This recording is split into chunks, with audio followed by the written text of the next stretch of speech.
お、これは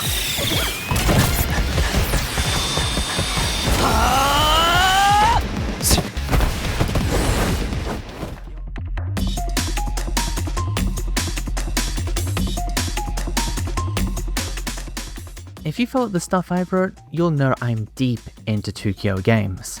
The creators involved in the group have developed some of my favorite titles or have been heavily influential to me when I was younger.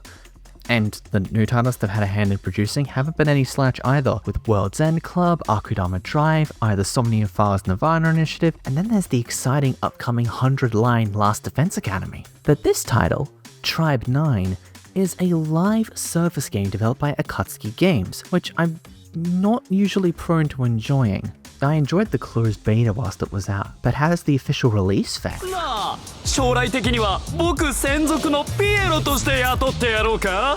給料はスポンジ払いでな。こいつマジで絶対しばく。息の根止めてやる。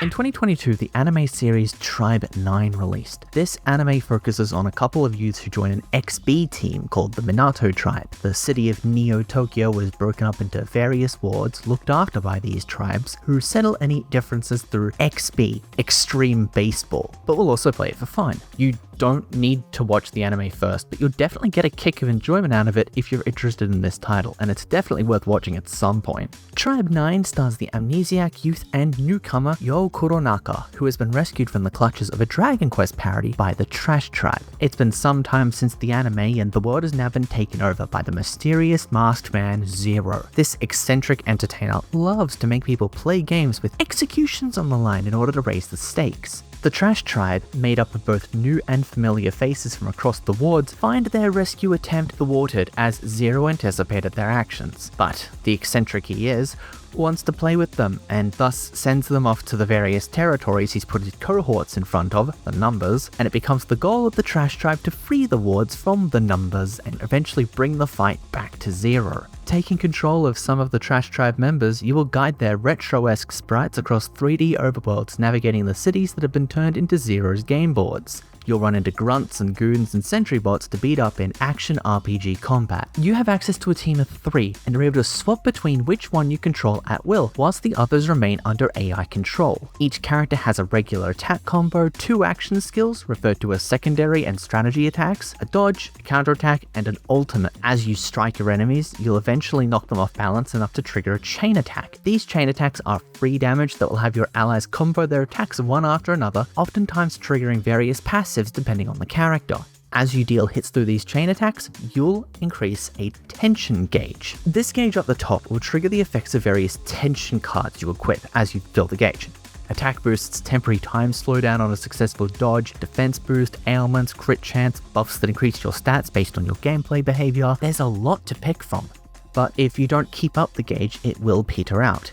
You can also consume bars of your gauge to use a character's ultimate skill, making for some strategy based upon what you'd like to focus on. Your opponents have a similar gauge on the reverse side. It goes up over time and as they make hits, which will boost both their damage and give you warning for when they're about to use their scariest moves. It's got a solid game feel, I think, with characters immediately feeling very unique. There are a variety of weapons characters use at launch, and the ones that use similar weapons, such as Yo, Enoki, and Kazuki all using sword-like weapons, are all very diverse in playstyle. To elaborate, Yo, our protagonist and starting character, is a strong rushdown character with the highest break stat, which helps him throw off enemies to use chain skills. Kazuki is a supporting fighter who can shield allies and has a second stamina gauge you need to manage in order to use his skills. And Enoki has staggering damage output, but has very slow hits that you need to rack up without getting hit back in order to achieve it. Characters you aren't using are CPUs, but they're also very good at dodging attacks and performing their actions. A CPU Enoki will perform well enough to pop off every now and again.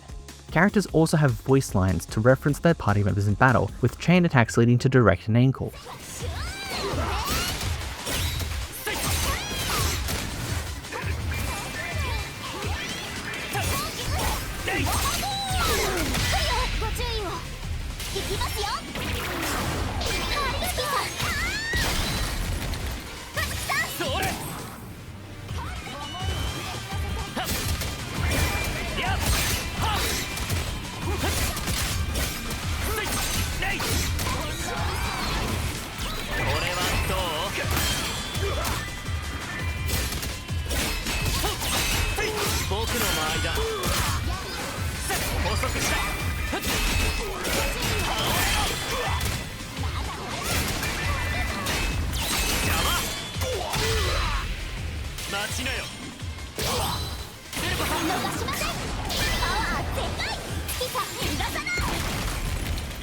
One issue I had in the beta was that with chain attacks, you needed characters with specific ailment affinities in order to make a team with, which detracted from the cohesiveness of making a squad. This has actually been altered in the full release, having no ailment affinity to speak of, and different allies maybe having different related effects. Having everyone participate makes the battles feel rather alive and cohesive.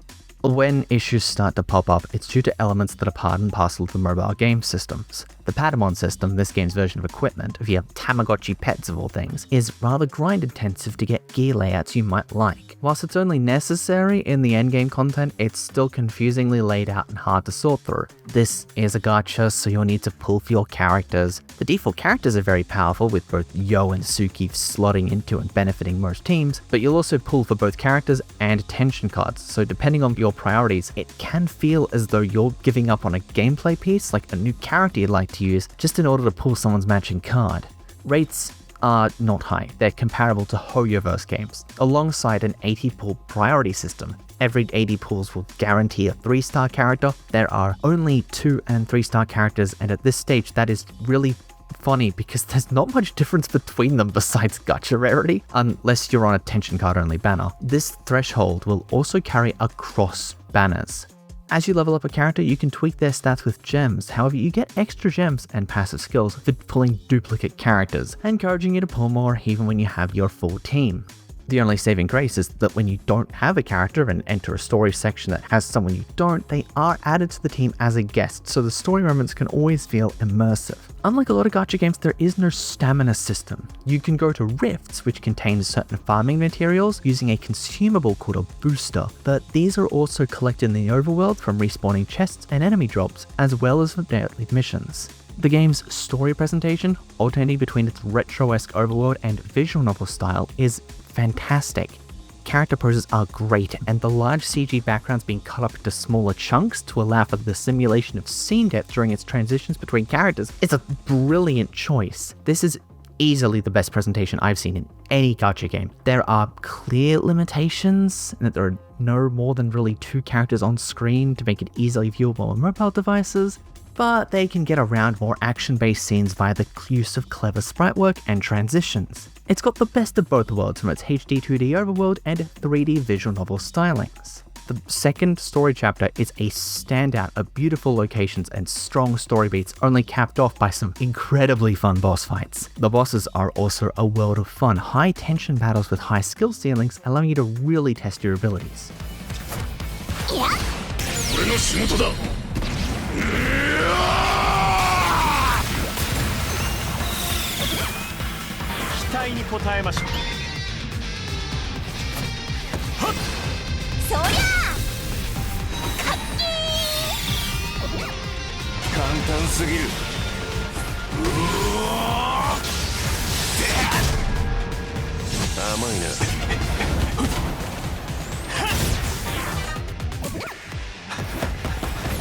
最高のパフォーマンスだ。 You may be asking yourself though, where does the baseball come in? Sure, characters do have vague baseball theming with bats, mitts, helmets, and balls as weapons, but then some are quite frankly absurd, like Suriko pitching with balls of dark energy, and Gotanda using his mech suit to fire a ball via wave motion cannon, and I'm still not sure if Enoki actually knows the rules. The baseball, or XB, Extreme Baseball, is also a game mode that forms the climax of each chapter, functioning as a verbal debate, a clash of ideals between Zero and his numbers and your party. You line up pitches and swings on a grid alongside various arguments and responses which you've picked out along the story chapter. The influence and similarities to something like Danganronpa's class trials is clear and also fantastic. XB turns the bases into buildings and makes the only way to get someone out strikes or tag outs, so your characters will be performing all kinds of acrobatic feats as they avoid opponents to make it to bases safely. Once you've gotten far enough within the story, you'll also unlock an XB PvE game mode, where you can organize a team and take on others in XB for fun. Most of the skill is in preparation and triggers, but the animations make for an incredibly fun experience, especially in a casual mode. Without a gacha system and maybe a shop system to buy attention cards instead, Tribe 9 would have absolutely killed it on the PS Vita or Switch, but I've been really enjoying it a whole lot despite my misgivings with the medium, and I really cannot wait to see what new story beats they can cook up with this formula. Noisy Pixel is giving Tribe 9 an 8 out of 10. Thank you guys so much for watching. Noisy Pixel is a group dedicated to bringing you guys the best news, reviews, previews, and more. Ring the bell to stay up to date on all of our future content, or maybe subscribe to our Patreon. It would mean a whole lot to us as we're putting out new stuff every inset time period here. Yeah, it's pretty regular.